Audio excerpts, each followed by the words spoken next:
Hi കൂട്ടുകാരെ, ഞാൻ ഇന്ന് ഉണ്ടാക്കാൻ പോകുന്നത് നമ്മളെ പച്ചരിയും 2 ഉള്ളിയും കുറച്ച് തേങ്ങയും കൂട്ടിയിട്ടുള്ള പത്തിലാണ് ചുട്ടുന്നത്. ഇതിന് ചീനച്ചട്ടിപ്പാരലെന്ന് പറഞ്ഞു, കടായിൽ പറഞ്ഞെന്ന് പറയും.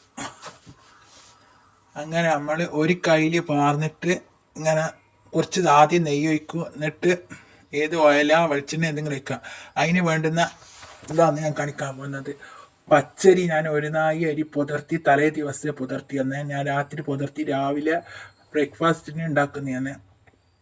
അങ്ങനെ ഒരു തേങ്ങ എന്ന് പറഞ്ഞാൽ ചെറിയ തേങ്ങയാണ്. നമുക്ക് അരിക്ക് എത്രയുള്ള അതിനനുസരിച്ചിട്ട് ഉള്ളിയും തേങ്ങലും കൂട്ടാം.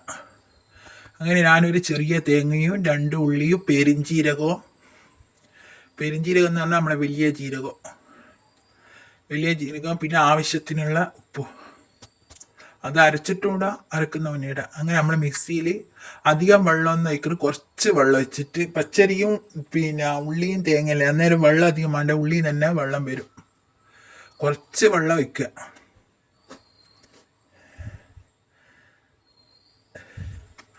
അങ്ങനെ നമുക്ക് നല്ലോണം അരച്ചിട്ടെടുക്കാം. വീഡിയോ കാണുന്നവർ എല്ലാവരും ലൈക്ക് ചെയ്തിട്ട് ഷെയർ ചെയ്യുക, കമൻറ്റ് ചെയ്യുക, സബ്സ്ക്രൈബ് ചെയ്യുക. പിന്നെ ബ്രേക്ക്ഫാസ്റ്റിന് എല്ലാവർക്കും പെട്ടെന്ന് ഉണ്ടാക്കാൻ പറ്റിയ ബ്രേക്ക്ഫാസ്റ്റ് ഇത്.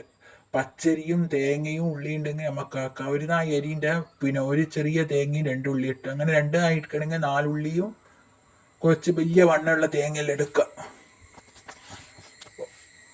എല്ലാ വീടുകളിലും ഉണ്ടാകുന്ന സാധനം കൊണ്ടാണ് അടിപൊളി ടേസ്റ്റ്. ഉണ്ടാക്കിയാൽ അങ്ങനെ രണ്ടാമത്തെ വെച്ച് ബാക്കി മിക്സ് ചെയ്യുക, കുറച്ച് വെള്ളം ഒഴിച്ച് പിന്നെ നമ്മളെ പാകത്തിനുള്ള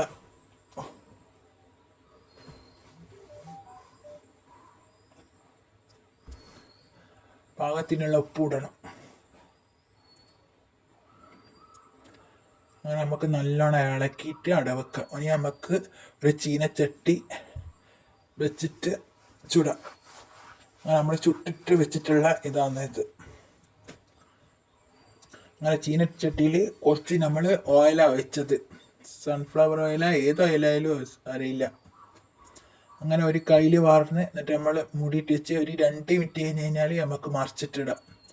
പെട്ടെന്ന് ഉണ്ടാക്കാൻ പറ്റും. നമ്മൾ ചെറിയ തീയിലാന്നേ വെച്ചത്. പച്ചരിയും ഉള്ളിയും തേങ്ങയല്ല, അതിൻ്റെ അടിപൊളി ടേസ്റ്റുള്ള നമ്മളെ പത്തില റെഡിയായി. എല്ലാവരും കണ്ടിട്ട് ഉണ്ടാക്കിയിട്ട് നോക്കുക, എന്നിട്ട് കമൻറ്റ് ചെയ്യുക. ബൈ.